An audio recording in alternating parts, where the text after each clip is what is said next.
संध्या, वैसे तो तुम खुद समझदार हो, फिर भी जाने से पहले एक बात कहना चाहूंगा। संदीप अपनी पत्नी संध्या से कहता है। संध्या बोली, ऐसी क्या बात है जिसे कहने से पहले आपको मेरी झूठी तारीफ करनी पड़ रही है, और तो और भूमिका बांधनी पड़ रही है। संदीप बोला, तुम तो ऐसे बोल रही हो जैसे इतने सालों में मैंने कभी तुम्हारी तारीफ ही नहीं की हो। खैर छोड़ो, देख रहा हूं आजकल तुम छोटी छोटी बातों पर नाराज हो रही हो, इसलिए कह रहा था। संध्या बोली, अब बस भी कीजिए और जो कहना है कह डालिए। संदीप बोला, अब जब मैं मीटिंग के सिलसिले में एक हफ्ते के लिए हैदराबाद जा रहा हूं तो मेरे पीछे से घर की शांति की जिम्मेदारी तुम्हारी है। कुछ ऐसा नहीं होना चाहिए जिससे माँ बाबूजी को तकलीफ हो। संध्या बोली, घर की शांति बनी रहे, क्या इसकी जिम्मेदारी सिर्फ मेरी है? संदीप बोला, नहीं, पर मैं तो तुमसे ही उम्मीद करूंगा ना। चलता हूं, ध्यान रखना। संदीप अपना बैग लेकर निकल गया। करीब एक हफ्ते बाद जब संदीप घर लौटा तो घर के बाहर का नजारा ही कुछ और था। बरामदे में उसकी मां मनोरमा जी उसके पिता तिवारी जी के साथ अपना सामान लेकर बैठी थी। संदीप बोला, माँ बाबूजी, ये आप लोग सामान के साथ कहाँ जा रहे हैं? मनोरमा जी बोली, बस हमें नहीं रहना तेरे घर में। बेटा, हमारा पेट भर गया तेरी पत्नी की बातों को सुन सुनकर, तो हमें माफ कर। हम तो तेरे भाई सोनू के पास चले जाएंगे। देखा जी, ये बहू आजकल कितना सुनाती है हमें। आखिर बर्दाश्त करने की भी कोई हद होती है। संदीप बोला, अरे पर हुआ क्या है ये तो बताओ। अभी पिछले हफ्ते जब मैं गया था तब तो सब कुछ ठीक था, फिर आज अचानक ऐसा क्या हो गया कि आप दोनों घर छोड़कर जाने को तैयार हो गए? तिवारी जी ने कुछ कहना चाहा तो मनोरमा जी बोली, आप रहने दो जी, आपसे ना कहा जाएगा। मैं बताती हूँ बेटा, अब तेरे घर से हमारा दाना पानी उठ चुका है, तो बस इतनी मदद करो कि तुम हमें बस सोनू के पास छोड़ाओ। तुम अभी अभी लौटे हो, जानती हूँ तुम्हें दिक्कत होगी, पर अब हम तो उसी के पास रह लेंगे। कम से कम शांति की और सम्मान की रोटी तो खाएंगे। तिवारी जी बीच में बोले, हाँ सही कह रही हो भाग्यवान, यहाँ तो हमें 10 बातें सुननी पड़ती हैं, तब जाकर रोटी नसीब होती है।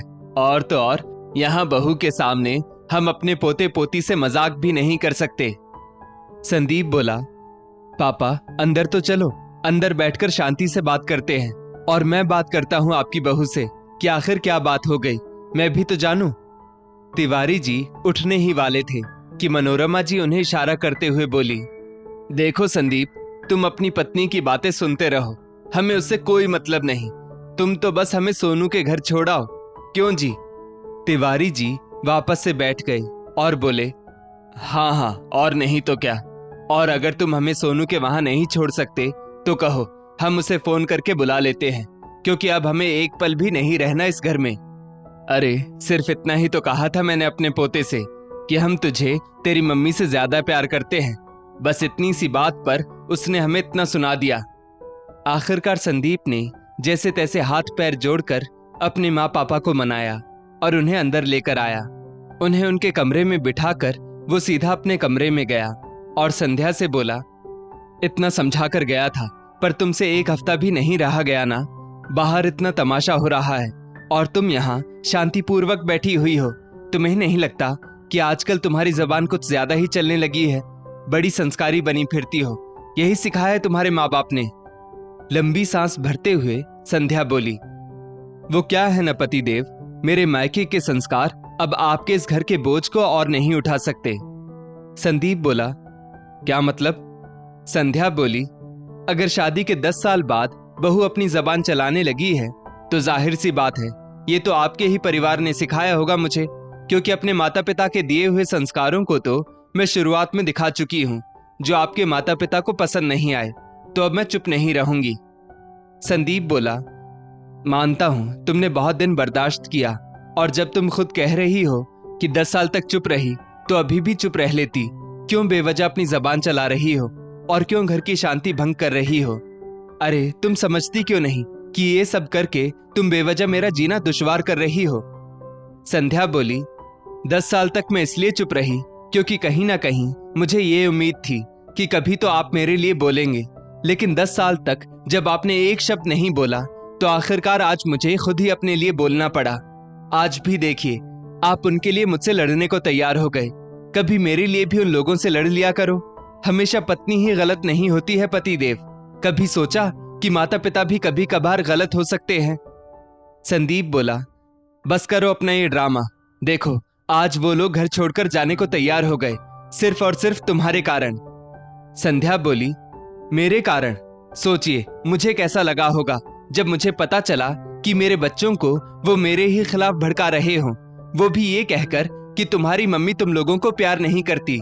बचपन में तुम लोगों को हमारे पास छोड़कर अपने मायके चली जाती थी और आप कह रहे हैं कि मेरे कारण वो लोग घर छोड़ने को तैयार हैं। अरे छोड़ो, मैं सब जानती हूँ। कहीं नहीं जाने वाले वो लोग, बस ड्रामा करके तुम्हें डरा रहे हैं।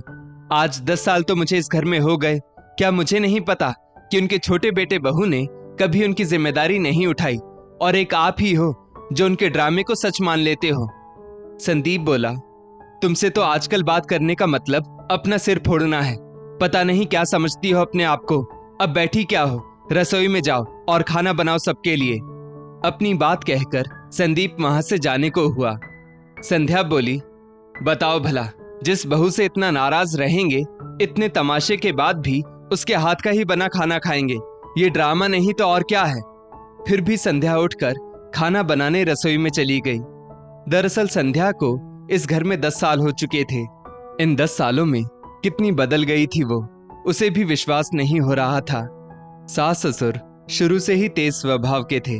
उन्होंने कभी भी संध्या को घर में अपनी जगह बनाने ही नहीं दी, बल्कि हमेशा उसके साथ परायों जैसा व्यवहार ही किया।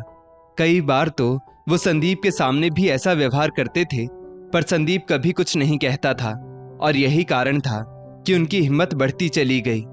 शादी के कुछ दिनों बाद संध्या ने सबके लिए खाना बनाया। सब शौक से खाना खा रहे थे। तभी तिवारी जी ने थाली उठाकर फेंक दी और बोले, अपने माँ बाप के लिए भी ऐसा ही खाना बनाती थी क्या? भिखारी समझ रखा है क्या हमको? संध्या की आंखों में आंसू आ गए, पर मजाल थी कि संदीप ने तब भी कुछ कहा हो। उल्टा मनोरमा जी भी बोलने लगी, लो अब रोने धोने का नाटक शुरू कर दिया।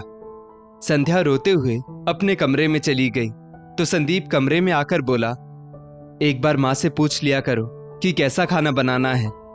समय बीता, पर अब तो मेहमानों के सामने भी अगर उनकी पसंद का खाना नहीं बनता था तो वो लोग सीधा थाली उठाकर फेंकते थे और हर बार संध्या यही इंतजार करती कि कभी तो उसका पति उसके लिए बोलेगा, पर वो दिन कभी नहीं आया। संध्या 2 बच्चों की माँ भी बन गई, लेकिन उसके सास ससुर में कोई बदलाव नहीं आया।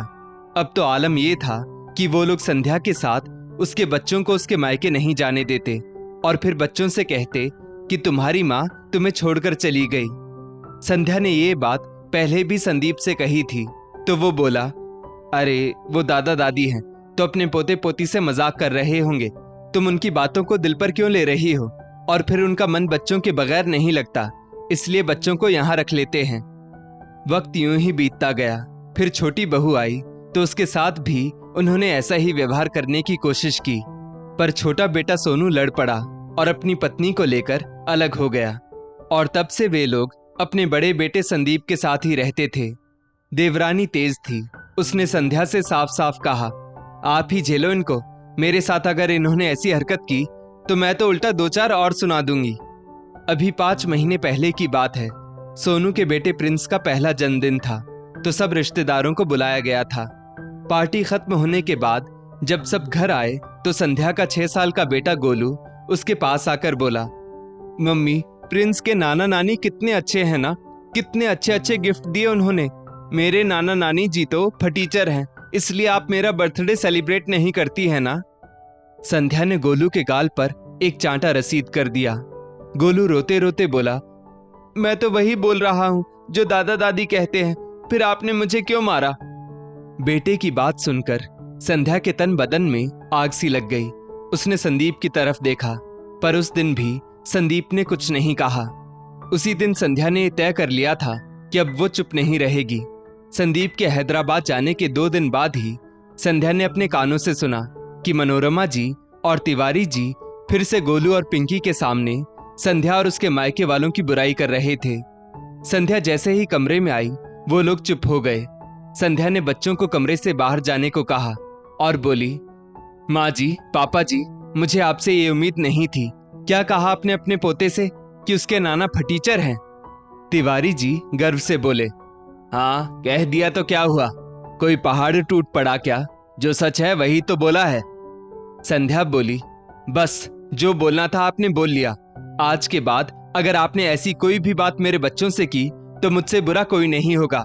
बेहतर है आप लोग मेरे बच्चों से दूर रहिए, क्योंकि अब मैं और बर्दाश्त नहीं करूंगी। दोनों चिल्लाते रहे और संध्या दोनों बच्चों को लेकर अपने कमरे में चली गई थी। अचानक संदीप की आवाज पर संध्या ख्यालों से बाहर आई। संदीप अभी भी उसे समझा रहा था। संध्या ने एक टूक जवाब दिया, कह दिया ना, मेरे मायके के संस्कार अब आपके घर के बोझ को और नहीं उठा सकते। तो अगर आपको अपने माँ बाप की चिंता है तो उन्हें लेकर आप कहीं और रहने चले जाइए, या फिर हमारे रहने का इंतजाम कहीं और कर दीजिए। मुझे और मेरे बच्चों को चैन से जीने दीजिए, क्योंकि जब आज तक आप मेरे लिए कुछ नहीं बोल पाए तो अब मुझसे भी उम्मीद मत रखिए। वो दिन था और आज का दिन। अब संध्या सीधा मुंह पर जवाब देती थी।